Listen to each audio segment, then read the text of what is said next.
As we all know, the NBA has been dominated by men for as long as any of us can remember, behind the scenes as well, until there was a great year.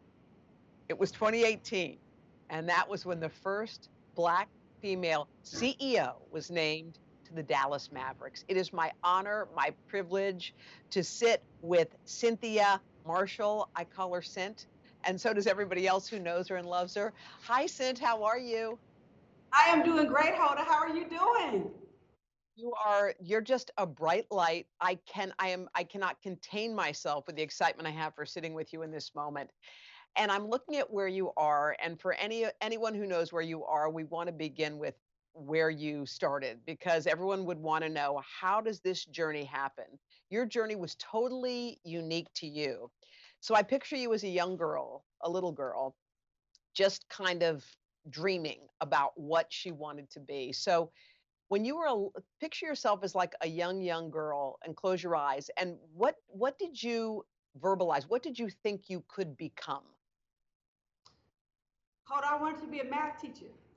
I love numbers, and I would just sit in the corner with my math books. I always tell people my mom put two books in my hand at an early age, a math book in one hand and the Bible in the other, so to make sure I behave.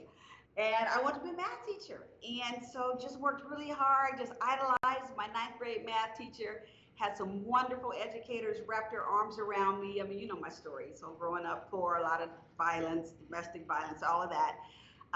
But I just had these wonderful people in my life, including my mom. And so I wanted to be a math teacher and was on my way to be a math teacher until I got to college and took one business administration class that changed everything.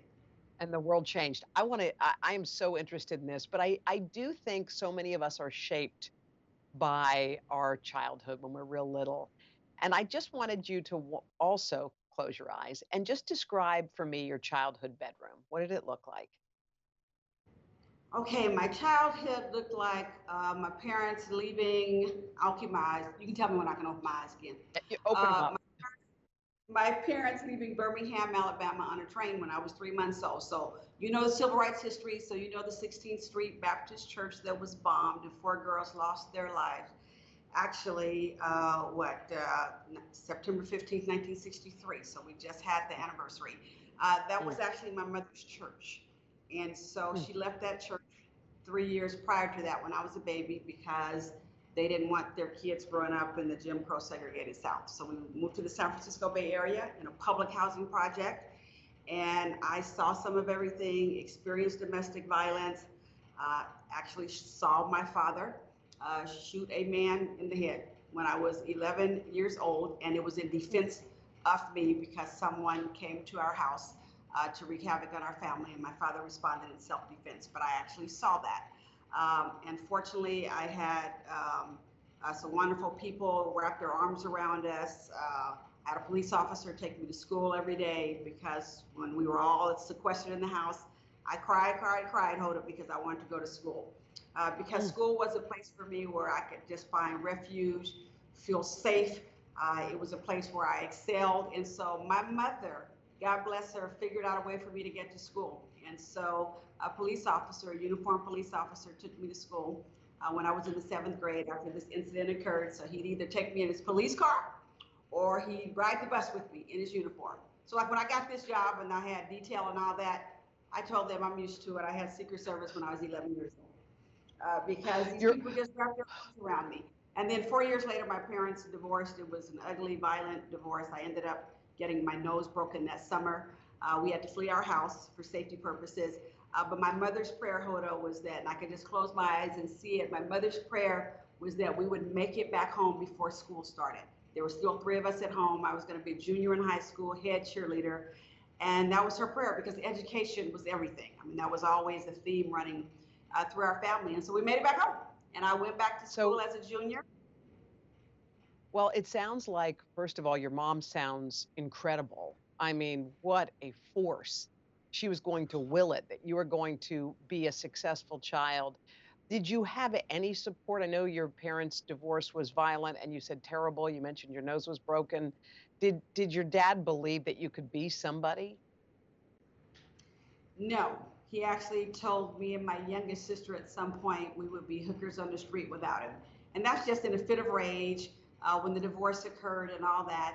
And so, but my mom was telling us just the opposite, that we could do anything we wanted to do. So I actually told my sister, who was all upset about what my dad said, I said, it's not true. I said, we're going to be some of the first in this family to graduate from a big college. And we're going to help mom get out of these projects. Well, she didn't need any help. My mother is the hardest working woman on the planet. I said, and then I'm going to be the president of something one day and make my money on Wall Street. So we got this. And I probably didn't say we got this at that time, but pretty much that's what I was You saying. And now, I mean, that to me, it's like, here's the thing. You had one cheerleader in your life, your mom, and I'm sure it took a village. And then you had the forces of your dad, and I know you said in a fit of rage, but to even hear your father say, you're going to end up as a hooker on the street, like I cannot imagine how damaging that must have felt. Yet somehow I look at you and all I see is optimism. All I see is hopefulness. Did you have that growing up through all of that? And where on earth did that come from? yes, I had it, and I think I got it from my mom, and that's why it's so important that people have caring adults in their life. I got it from my high school teachers. Three teachers and a principal embraced me when they saw that broken nose, and they didn't judge us. They didn't judge us by our zip code. They knew my mom had a desire for her kids to go to college, and it's the community. I mean, it really is that village that wrapped around my mom and her circumstances, and people at church. And so I was always optimistic. I was always taught to dream, focus, pray, and act. I mean, that's just the 4 words that Dream, my mom would focus, pray, and act. pray and Okay. act. So have big, big dreams no matter what. Just be positive, have big dreams, never let dreams go. I'm 61 years old, I still have big dreams. Focus. So handle your business. So when I got to college, I put my boyfriend on hold for the entire 4 years. I was focused. The Wait, entire what'd four you years. tell him? You wait. I got work to do. Yeah, because he called me my first week in college and he said, oh, surprise, I've transferred schools because he was 3 hours away from me in Fresno, California. He said, I've transferred schools so I could be close to you. I'm right across the bridge at San Francisco State University. And I said, hold up, boyfriend. I got a surprise for you. I will call you when I graduate. This was my first week in college.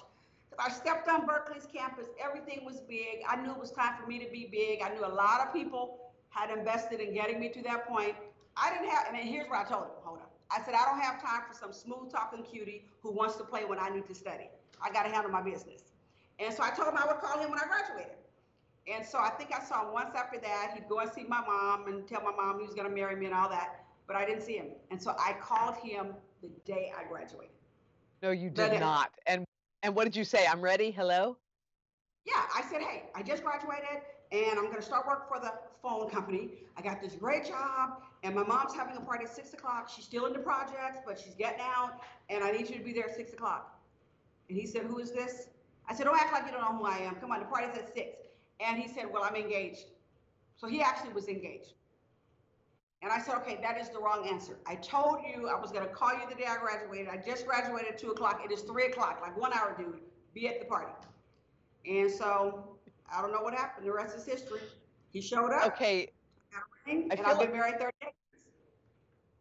how long have you been So married? 38 years. Yes. Okay. First of all, you are anyone who has that. Look, most people have confidence in their school, but not with boys. Some people have confidence with boys and not in school. You seem to have confidence in all of the lanes. Am I right? Yes, I had that confidence shattered though, a couple of years into my marriage. So kind of the first time where things just didn't work out when I started having miscarriages and all that. But up until that point, yes, I was pretty confident. I mean, Well, I did what I said I was going to do. I called him, and so he needed to get to the party. well, you know what? I get why he got in line, and he was a smart man to do that. Um, life is so complicated and it comes with so many different lanes and avenues. And one of them is the work lane. And you had that. You had this great job at AT&T. One of them is the love lane. You happen to have reconnected with the man who was the love of your life, who was smooth talking and then became the real deal. And then, you know, most women are interested in a family. And that was one of your dreams too. And yet you and your husband tried and tried and tried, and then came Carolyn. Yep, Special K. Carolyn with the K. My mom's name is Carolyn. So we named hers Carolyn with the K. Yeah. Yes. And what happened? I had 4 second trimester miscarriages. And so painful every time, almost died a few times. And my husband wanted to give up because, one time a doctor said, do you want us to try to save the baby or her? And he just said he just never wanted to be in that position again. And so he wanted to give up. And I said, no, we have to try one more time. And we did. And I made it past 16 and a half weeks. So I got to 20 and a half weeks. And then we just got a big surprise because we didn't know there was anything in the middle. We thought either I'd have another miscarriage or I'd have a full-term pregnancy. And so I went into preterm labor and had Special K, 1 pound, 2 ounces. The doctor said she'd live for 2 days, and she was just defying the odds. She lived for 6 months, had 5 different surgeries, and was just fighting every step of the way. And we just kept saying, as long as she fought, we would fight. And if she stopped fighting, we would know that we had to let her go, and the Lord had another plan for our family.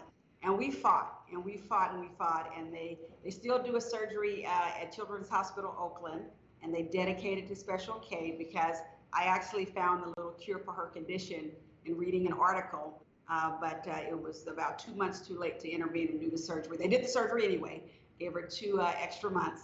And so at her funeral, her doctor, Thomas Brock in Berkeley, he basically did a eulogy, and he said, Carolyn Marshall was here to teach us that we're not God. And she was here to teach us, she was here for a reason, to teach us to have faith. And so he went through this whole thing. And so I always say my baby was here for a reason. She was here for a reason. But the Lord did have another plan for our life. And I find it was the first time in my life that I just felt like, okay, I'm not in control, which I've never been in control, but I get that false sense of being We all in think control. we are.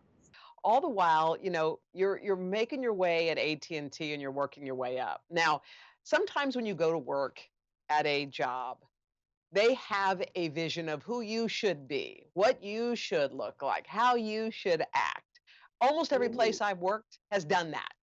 Cut your hair, put that outfit on, your name is funky, all that stuff. So when someone told you, and I'm sure they did, hey, Cynt, this is what you need to do to fit in here. Tell me what happened there. Okay, so when I first started with the company at 21 years old, and they told me to get rid of my braids and my red shoes because they were unprofessional for the workplace, I went home and stayed up all night with my mom and my oldest sister, and we took out my braids. I got rid of the red shoes. We started borrowing clothes. So I complied because I just didn't know any better. 19 years later, when I'm 40, and I get the big call on the officer promotion, and the person on the other end, my boss, starts telling me to change my name, what to wear, all the stuff you just mentioned. Wait. Hang on a second. So you'd worked there for 19 years and you were going in for a promotion? Yeah, the big promotion, the officer The big promotion. One. Okay. The big one. And at that time, there were 200,000 plus people in the company, 110 officers, only 2 other Black women. So this was like big. And what did when they I got the call, yeah, she said, the board just elected you to be an officer of the corporation. This is exciting. She says, but here's what I want you to do. I left you a magazine because I just got home. I literally had just walked in my house. She said, I left a magazine for you on your desk. And so it's a picture of these Black people in the magazine. I think you look good with short hair. So I kind of circled that. They have all white on. I think you should start wearing white, get rid of some of the, I like my reds and fuchsias. I mean, I do blue a lot now, just the Mavs, but. And so she said, get rid of some of that.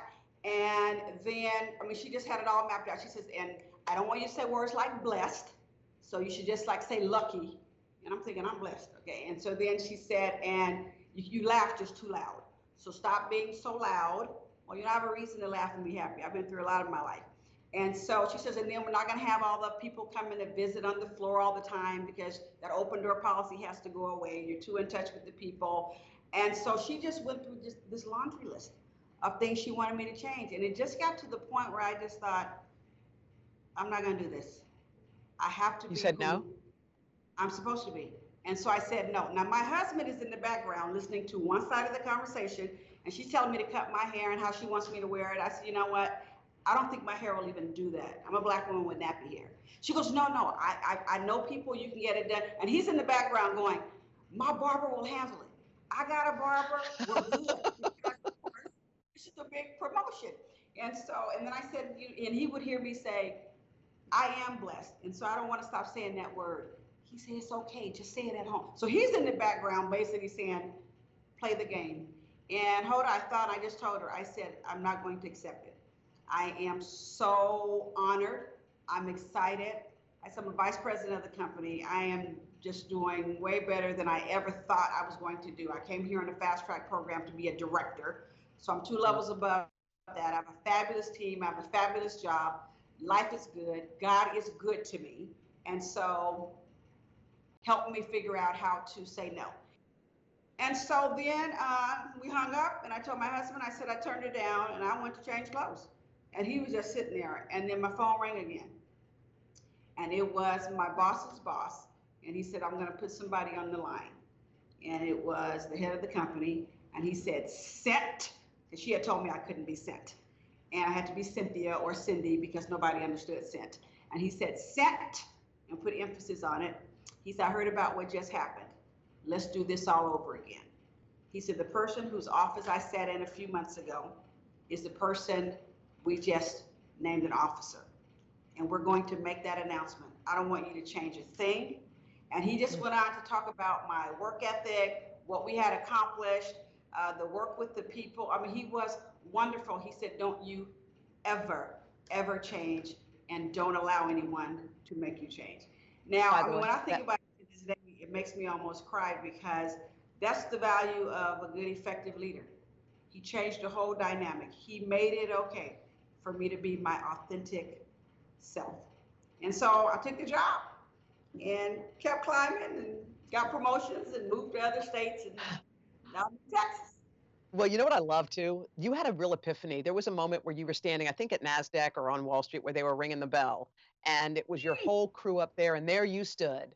And there was something that came to you in that moment that so touched and moved me. What were you thinking while you were up there in that moment of glory?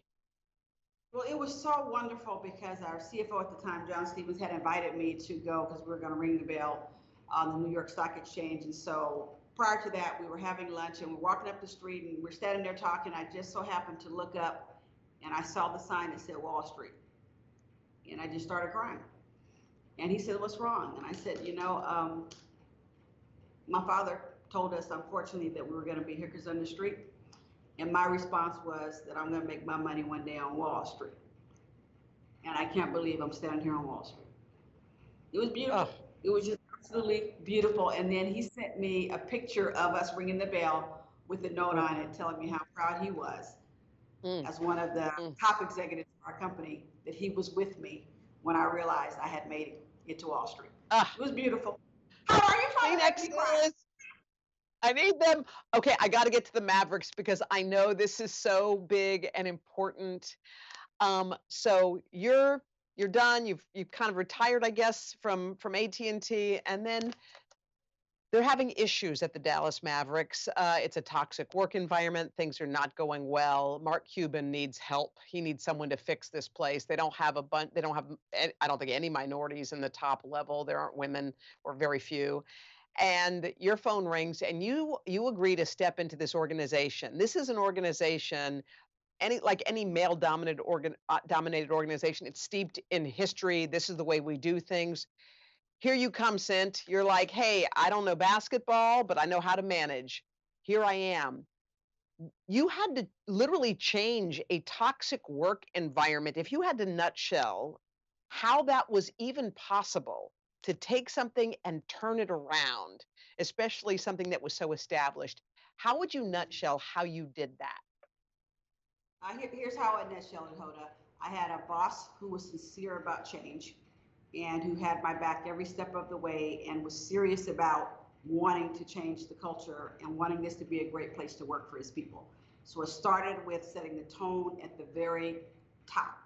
And then I laid out a vision that said we would set the global standard by the end of that year for diversity and inclusion. And I started with that because I believe in the business case for diversity. And if we get that right, if we get inclusion right, we can be successful. And then I laid out a set of values. The spells crafts. So our hashtag is perfect our crafts: character, respect, authenticity, fairness, teamwork, and safety, both physical and emotional safety. Told our team these values would be on the walls, but more importantly, they would operate in the halls. We have values-based employment from this day forward. Every decision we make, every hire we make, everything is based on this. And then we had a 100-day plan. A 100-day plan that had 4 parts: model zero tolerance, meaning hotline, make sure we kind of purge the old culture. A Mavs women's agenda, so an express documented agenda around how we were going to elevate, empower, educate women. A cultural transformation agenda, and then operational effectiveness. So looking at pay equity, gender pay equity, market-based compensation, performance management, just the basic things to run a business. And it was about 200 initiatives. We were very transparent. We had just everywhere in the office. And as an organization, we would check off and we made progress. And then I had one-on-ones with every single employee in the organization to get to know them, because I truly believe that my job as a leader is to do 3 things. I call it my 3 L's. Listen to the people, learn from the people, and love the people. And so that's what I came to do. Yeah, that's what I came to do. So it was a committed boss, vision, values, a 100-day plan, and loving the people. And we did it. What did you do with the haters? Because there were some haters that were like, who is she? She doesn't know basketball. Don't even listen to her. Don't take the meeting. What did you do with them? They're gone. They're gone. The haters can't stay. What we were trying to do was institutionalize an inclusive culture. And so there were some who balked against it. There were some who were part of the old culture who didn't want to change. The NBA was doing an investigation. I was doing my own investigation. I wasn't going to just wait for another investigation. I had to do what I needed to do walking in as a leader, and show these people we were serious about being a great place to work. And some just didn't buy into that. And so we let them go. And so I had some very hard decisions to make. They were not difficult decisions because I think it was Roy Disney, Walt Disney's brother, who said it's easy to make decisions when you know what your values are. I know my personal values and the values of the Mavs. So we did what we needed to do. And so our team ended up, within 90 days, we had 50% women on our executive leadership team and 47% people of color. And now it's 50-50. So we did what we needed to do and handled our business. It's a great place to work. I love it. I fell in love with them. I fell in love with these people at the Mavs, and the haters are gone. Well, you can tell, and I mean, you've led your organization through a pandemic, through a whole entire moment of social justice that still continues to this day, and I can see that you work through your same values. Cynt, I love you. By the way, real quick, is there going to be a head coach of the NBA who is a woman? I'm just speaking. I hear Becky Hammond calling. It's coming? It's coming. Adam Silver's committed. We're all committed. It is coming. It is coming. It is coming. Right now, our new head coach is Jason Kidd, who went to my alma mater. So he's a California Golden Bear, and he's awesome. And so our new general manager, Nico Harrison, is awesome too. But it's coming. And we do have Christy Tolliver. So she's a woman. So a head coach is coming. You know it's coming. I know it is. By the way, Cynt, I want to go run a marathon or something right now. I feel pumped. I feel ready to face the world. I know how you do. What an honor and a privilege it is to sit with you, Cynt. Thank you so much. I love you, sister. I'll see you soon. Love you too. Okay. Bye. Oh my God, you are so inspiring. Come on. Come on. Bring it home.